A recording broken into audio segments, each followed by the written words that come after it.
Say, man, Puffy mama Janice Combs has stayed silent long enough while it appears her son is going down in flames, man.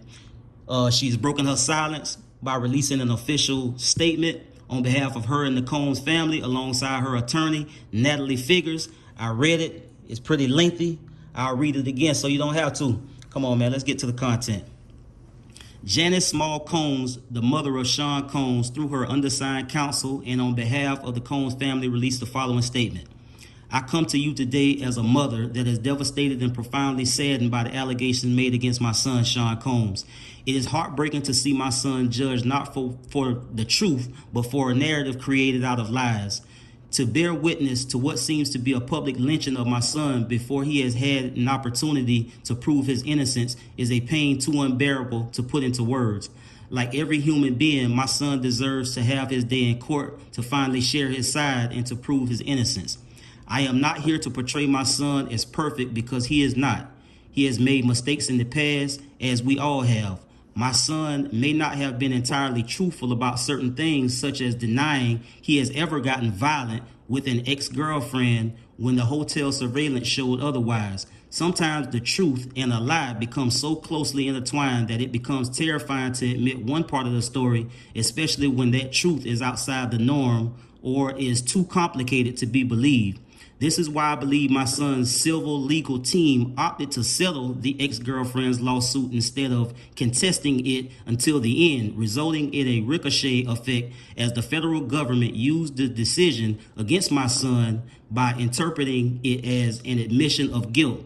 It is important to recognize that none of us, regardless of our status, are immune to fear or mistakes. Not being entirely straightforward about one issue does not mean my son is guilty of the repulsive allegations and the grave charges leveled against him. Many individuals who were wrongfully convicted and later exonerated had their freedom taken away from them, not because they were guilty of the crime they were accused of, but because they didn't fit the image of what this society considers to be a good person. History has showed us how individuals can be wrongfully convicted due to their past actions or mistakes. Watching the world make jokes and laugh at my son's life crumbling before our eyes is something I can never forget. It is truly agonizing to watch the world turn against my son so quickly and easily over lies and misconceptions without ever hearing his side or affording him the opportunity to present his side. These lies thrown at him are motivated by those seeking a financial gain and not justice. These individuals saw how quickly my son's civil legal team settled his ex-girlfriend's lawsuit, so they believe they can receive a quick payday by falsely accusing my son. False allegations of sexual assault thwart truth victims of sexual assault from getting the justice they deserve. To make matters worse, the federal government is now using these lies to persecute my son. This injustice has been unbearable for our family. The worst part of this ordeal is watching my son be stripped of his dignity, not for what he did, but for what people choose to believe about him. I am asking supporters, fans, colleagues, friends, and the public to not judge him before you've had the chance to hear his side. I beg you to think about those who have been wrongfully persecuted, to remember that not everyone who has not made mistakes in life deserves to have their entire existence judged by a single action or a few mistakes.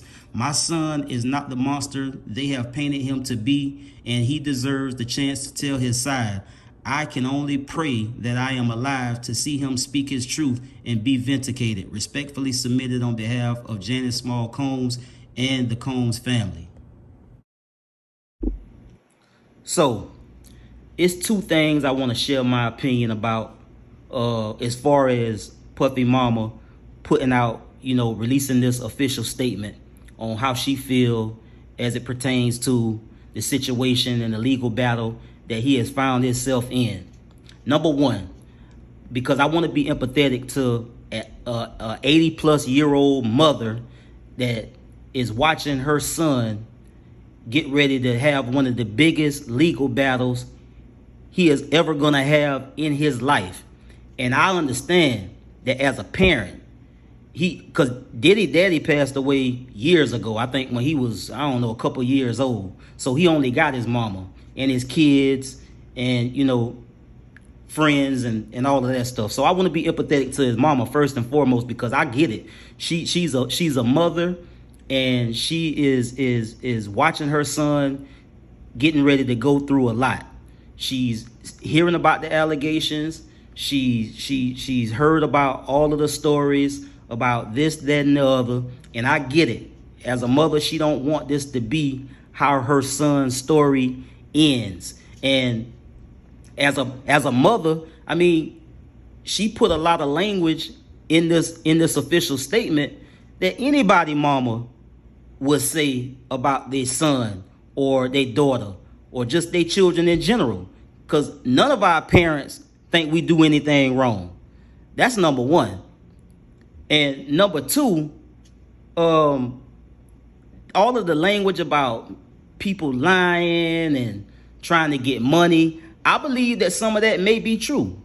Because this guy, Busby out of Houston, Texas, he said they vetted over 3,000 people. And I thought that number was ridiculous.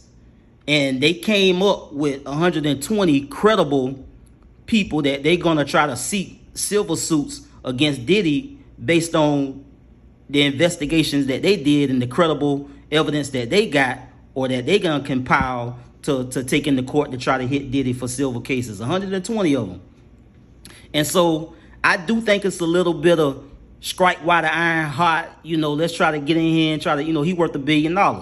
You dig what I'm saying? Anybody who know anything, they got a tip line, for God's sakes, for you to call up and just try to see if you can try to get in on the money grab. You dig what I'm saying? But at the same time, we don't, like, for her as a parent, I'm sure she wasn't at none of these parties. I hope she wasn't at none of these parties and know what been going on. So put that to the side. Saying that people just lying and, you know, all of these things that they saying about Diddy is, you know, they aren't true, and he's not a monster, and, you know, this and that.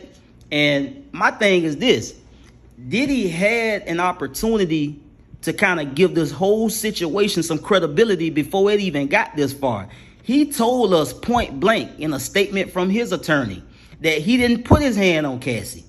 He said that was a lie. He didn't mention her name, but he just basically just said that was a lie. People just trying to get money. He had setback long enough. He gonna fight to defend his name. People trying to mess up his credibility and his legacy and his reputation. And they talked about all these great things that he done did over the years. But I mean, you can't really duck what you did based on what you done did in your past. As far as like the good things go, everybody done did something good before they did something bad. So my whole thing, I want to get back to this part though, like for you know, all the language being used about people lying. I mean, he told us that he didn't put his hands on Cassie. He said that was a lie.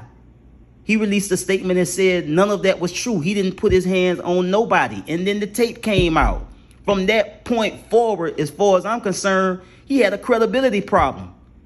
He really did, because he said that in one breath, and then the tape come out, and then we watched the tape, and it's like, damn, you can't believe nothing he said. That's what the people in this, the people that's gonna determine his fate, like they gonna look at like, okay, he said that he didn't do this, and then the tape came out, he absolutely did it. So I think that's the problem that Diddy got. And I think they need to do a better job at how they're releasing these statements. I think they need to kind of keep them short, keep them sweet, keep them to the point.